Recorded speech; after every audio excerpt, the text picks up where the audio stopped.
haddii ay kugu dhacdo xabadi ama lagugu dhufto sidee ayaad uga badbaadi karaysaa?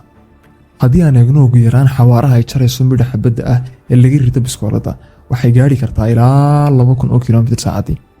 yacni waa speed ku kalifaya in xabadda yari dhaawac weyn kusoo gaarsiiso sida inay lafahaaga sii jabiso ay xitaa u tallowdo xubnaha muhiimka ah ee gudaha jirkaaga, taasi oo iyana halis weyn kugu noqon karta.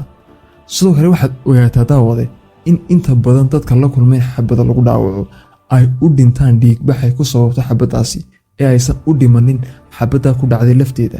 oo waxaaba la yidhahdaa xitaa haddii laga saari waayo xabaddaas oo keliya un lagaala tacaalo dhiigbaxay ku keentay inaad la noolaan karayso muddo sannado ah.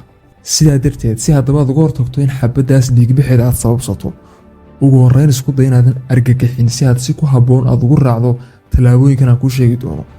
marka hore waxaad samaysaa inaad soo qaadato maro nadiif oo haddii aad heli karaysa oo ku dabool nabarka ay xabaddu kuu keentay adigoo weliba ku qabanaya oo ku haynaya ilaa inta caawimaad kaa soo gaadhayso amaba aad dalbanayso.